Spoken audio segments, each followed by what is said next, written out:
Bom dia, pessoal, tudo bem? Como é que vocês estão? Hoje nós vamos fazer a correção das atividades do LIP. Então vamos lá. Eu tinha pedido para vocês páginas 34 até a 36, né? Exercícios 10, 11, 12, 13, 14, 16, 17, 18, 19, 20, 21, 22, 24 e 25, tá? Nós vamos fazer a correção desses exercícios da seguinte forma. Eu vou colocar a imagem dos exercícios e aí eu vou falando, fazendo a correção, explicando o que for necessário. Certo, pessoal? Então vamos lá. Iniciando então, começa lá, né? Exercício 10 começa no finalzinho da página 33, certo? Vamos lá então? Começando pelo exercício 10 da página 33 do LIP. O exercício 10 tem um texto falando sobre a radiação ultravioleta que afeta os camarões. Aí depois do texto tem duas perguntinhas. A letra A está dizendo assim: explique o que é apoptose e com o funcionamento de qual organela está relacionada. Então, a apoptose é um mecanismo fisiológico de morte celular programada, né? Programada no organismo aí, né? Tendo uma função assim extremamente importante na manutenção dos tecidos adultos do ser vivo e no desenvolvimento embrionário também, tá? Esse processo ele é realizado por organelas membranosas chamadas lisossomos. Os lisossomos são responsáveis pela digestão celular, ok? Depois nós temos aqui na letra B, estabeleça a relação entre os problemas identificados pelos pesquisadores no desenvolvimento dos apêndices corporais dos camarões e as alterações nos processos de apoptose nas células. Então aqui, no processo de apoptose, células, né, do desenvolvimento embrionário aí são mortas e outras se desenvolvem, né? As alterações aí nesse processo metabólico dos tecidos pode resultar aí em apêndices corporais que crescem demais, né? Pela falta de apoptose ou que se desenvolvem de menos pelo excesso da morte celular no tecido embrionário, ok? Exercício 11. A água oxigenada ou peróxido de hidrogênio foi desenvolvida artificialmente na década de 1920 para conter problemas de infecções e gangrena de soldados em batalha. Um detalhe a ser observado é que, em virtude do seu átomo de oxigênio adicional, essa substância torna-se muito instável. Isso quer dizer que, se for exposta ao ar, esse átomo é facilmente liberado. Levando essas informações em consideração, responda às questões. Letra A. Como se chama a organela responsável pela degradação do peróxido de hidrogênio no interior das células? É o peroxissomo, certo? Letra B. Qual é o nome da enzima responsável por essa degradação? É a catalase. Letra C. Por que essa substância é utilizada para conter infecções? Então vamos lá. Quando essa substância ela é utilizada em ferimentos, né, ela libera oxigênio, que apresenta uma ação bactericida, né, matando muitas bactérias anaeróbias. Então vamos lá. Existem bactérias aeróbias que sobrevivem normalmente, até utilizam o oxigênio. E existem as anaeróbias que são aquelas que não sobrevivem na presença de uma quantidade grande de oxigênio. Essas bactérias é que são mortas na presença aí desse composto, tá certo? Então, é importante a utilização como um agente bactericida para matar essas bactérias que possam causar infecção, certo? Questão número 12.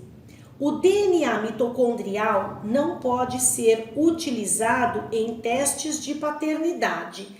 Essa afirmação é correta? Justifique a sua resposta. Sim, é correta. Porque as mitocôndrias dos espermatozoides se concentram ali naquela peça intermediária que não entra na célula que vai ser fecundada, né? Entra apenas a parte de cima, aquela parte onde ficam as mitocôndrias, onde elas ficam concentradas para dar mais energia à célula e fazer com que o flagelo consiga vibrar para se locomover na água, essa parte não entra, tá certo? Então, na fecundação, as mitocôndrias, elas são todas originadas através do óvulo, né? São originárias do óvulo e não da parte masculina, né? À medida que o zigoto ele vai se formando e ele se divide, elas também se dividem e passam para todas as células do embrião, ok? Então, todas as mitocôndrias que o zigoto tem são originárias do óvulo, nenhuma do espermatozoide, tá? Depois nós temos a questão número 13. A estratégia de obtenção de plantas transgênicas pela inserção de transgenes em cloroplastos em substituição à metodologia clássica de inserção do transgene no núcleo da célula hospedeira resultou no aumento quantitativo da produção de proteínas recombinantes, com diversas finalidades biotecnológicas. O mesmo tipo de estratégia poderia ser utilizado para produzir proteínas recombinantes em células de organismos eucarióticos não fotossintetizantes, como as leveduras, que são usadas para a produção comercial de várias proteínas recombinantes e que podem ser cultivadas em grandes fermentadores. Considerando a estratégia metodológica descrita, qual organela celular poderia ser utilizada para a inserção de transgenes em leveduras? A letra B, mitocôndrias. 14. Segundo a teoria da endossimbiose, as células eucarióticas teriam surgido por associação entre células procarióticas grandes e outras pequenas, que passaram a viver no seu interior. Dois exemplos clássicos são as mitocôndrias e os cloroplastos, que apesar das diferenças morfofuncionais, apresentam algumas semelhanças. Cite 4 semelhanças encontradas entre essas duas organelas. Então vamos lá. Presença de DNA. Se não tiver a presença de DNA, não consegue se reproduzir, não consegue se duplicar, tá? Então, presença de DNA próprio, realizam síntese proteica, né? Produzem moléculas de ATP. O ATP tem a ver com a energia, adenosina trifosfato, né? E são encontradas em células eucarióticas, ok? Então vamos lá. Questão de número 16. Um aluno recortou eletromicrografias dos núcleos de 2 diferentes células para a posterior montagem de um trabalho a ser apresentado na escola. Um dos núcleos mostrava a cromatina bastante descompactada e nucleolo bem desenvolvido, enquanto o outro possuía muita heterocromatina. No dia seguinte, na sala de aula, o estudante percebeu que os citoplasmas das 2 células eram bastante diferentes. Um deles apresentava grande concentração de organelas, enquanto o outro, poucas delas. O estudante, então, teve dificuldade em executar a sua tarefa de montagem das células, não sendo capaz de associar cada núcleo ao respectivo citoplasma. Tendo em vista as informações mencionadas, explique como devem ser montadas as duas células, justificando a sua resposta, levando em consideração a atividade metabólica das mesmas. Então vamos lá. O núcleo com a cromatina descompactada e o nucleolo evidente, né? Ele deve ser posicionado aí no citoplasma que apresenta uma grande concentração de organelas, né? Aquelas células mais complexas, né? Então, isso se deve ao fato de que o aspecto da cromatina e a evidência do nucleolo aí corresponde a uma célula com uma grande atividade metabólica.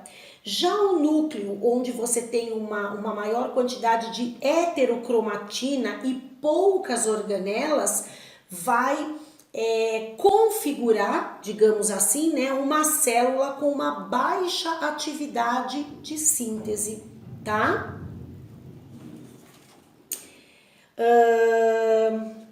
Questão número 17. Na comédia Se Eu Fosse Você, dirigida por Daniel Filho, os personagens de Glória Pires e Tony Ramos trocam de sexo, ou seja, um está no corpo do outro. Eles consultam uma médica que, após alguns exames, diz: a cromatina sexual de vocês está normal. Lembrando que cromatina sexual é o mesmo que corpúsculo de Barr, né? Somente as células femininas, né, possuem esse corpúsculo, células masculinas não. Com base em seus conhecimentos sobre a cromatina sexual, responda as questões. Letra A. A que corresponde a cromatina mencionada, em que tipo de células somáticas ou germinativas ela aparece? Então vamos lá. Ao cromossomo X condensado em células somáticas das fêmeas de mamíferos, tá? Como as fêmeas têm 2X, um deles é extremamente volumoso, compactado, e por isso aparece aquela manchinha. Nos machos, né, nas células masculinas, como tem apenas um único X e ele não é volumoso, ele não é espiralizado, então não aparece essa mancha, ok? Então a resposta corresponde aí ao cromossomo X condensado em células somáticas das fêmeas de mamíferos, tá? B. Qual é a importância do teste de cromatina sexual? Ele vai fazer a identificação citológica do sexo, né? Ele não ocorre nas células masculinas, como nós falamos, porque o homem ele apresenta um único cromossomo X que está ali permanentemente descondensado, geneticamente ativo, certo? Questão número 18. Observe a figura e classifique os cromossomos de acordo com a posição do centrômero. Então vamos lá. O primeiro, o centrômero está bem na região mediana, então ele é metacêntrico. O segundo, ele está um pouquinho deslocado do centro, então é submetacêntrico. O terceiro, ele está mais deslocado ainda. A gente percebe que os braços ali dos cromossomos estão bem diferentes, então ele é acrocêntrico. E o número 4, que o centrômero está bem na ponta, é o telocêntrico, ok? Exercício 19. A análise do cariótipo é importante na identificação de doenças genéticas e na determinação do sexo de indivíduos. Observe o cariótipo a seguir e responda se ele pertence a uma mulher ou a um homem, justificando sua resposta. Quando você olha o cariótipo, você vê que ele tem 22 pares de cromossomos autossomos e um par, que é o último par, de cromossomo sexual, né, de cromossomos sexuais. Olhando aqui, a gente percebe que os cromossomos sexuais são iguaizinhos. Então, eu tenho XX, caracterizando um indivíduo do sexo feminino, uma fêmea, tá? Se fosse um macho, eu teria um X e um Y. O Y, ele é muito menor do que o X. Então, eu ia ver que no último par, que é o par de cromossomos sexuais, eu teria ali uma diferença muito grande entre um e outro. Aqui não, eles são iguaizinhos. Então, eu sei que é XX. Então, um indivíduo do sexo feminino, uma mulher, tá? Questão 20. Explique a importância da presença dos telômeros na extremidade dos cromossomos. Os telômeros, eles têm a função de proteger as extremidades ali dos cromossomos, impedindo ali a fusão, a junção de terminais de diferentes cromossomos, né? E a sua degradação por enzimas. Então, eles são, assim, bem importantes, né? Questão 21. Para a identificação de um rapaz vítima de acidente, fragmentos de tecidos foram retirados e submetidos à extração de DNA nuclear para comparação com o DNA disponível dos possíveis familiares, pai, avô materno, avó materna, filho e filha. Como o teste com o DNA nuclear não foi conclusivo, os peritos optaram por usar também DNA mitocondrial para dirimir dúvidas. Para identificar o corpo, os peritos devem verificar se há homologia entre o DNA mitocondrial do rapaz e o DNA mitocondrial do ou da avó materna. Vocês lembram que eu falei há pouco que as mitocôndrias presentes num zigoto, numa célula ovo, elas são originárias do óvulo, tá? Então, vamos supor que eu tenha algum problema nas minhas mitocôndrias, que eu tenha algum problema nessa parte mitocondrial. Eu posso dizer que eu herdei essa característica do meu pai? Não. Eu vou dizer que eu herdei essa característica da minha mãe. Por quê? Porque a carga de mitocôndrias que eu recebi quando eu fui formada veio do óvulo, veio da minha mãe. Então, sempre as mitocôndrias são originárias dos óvulos, ou seja, da parte materna. E aqui, de todas as opções, a mais próxima é a avó materna, letra D. 22. Analise o texto abaixo e responda a questão que segue. Então, nós temos aqui um texto falando do uso constante de medicamentos ali, né? Afetando aí uma série de partes do nosso corpo. E aí tá dizendo, a que organela citoplasmática o ponto de interrogação corresponde? Então vamos lá. O uso constante de medicamentos e de drogas psicotrópicas que afetam o cérebro e causam dependência podem tornar o retículo endoplasmático liso das células do fígado mais desenvolvido, aumentando a quantidade de membranas e a produção de enzimas de desintoxicação. O retículo endoplasmático liso, né, no fígado, ele é responsável pela desintoxicação, né, por tentar metabolizar ali as substâncias tóxicas que entram no nosso organismo, as drogas, né? Então, quanto mais você ingere essas drogas, esses medicamentos, enfim, maior esse retículo endoplasmático vai ficar para tentar dar conta de desintoxicar, de metabolizar tudo aquilo, tá certo? Claro que existe um limite, né? Não é assim, ele aumenta indefinidamente, não, existe um limite, mas ele consegue essa função, né? Então é a letra A. Questão 24. A 23 eu não pedi, então agora a 24. Vocês têm aqui 3 figuras. Considerando-se as informações contidas nessas figuras e outros conhecimentos sobre o assunto, é correto afirmar que, letra A, em 2, que é uma célula vegetal, ocorre fixação de dióxido de carbono. Por que eu sei que é uma célula vegetal? Porque eu percebo que em volta dela tem a parede celular, deixando ela assim certinha, né? A celulose.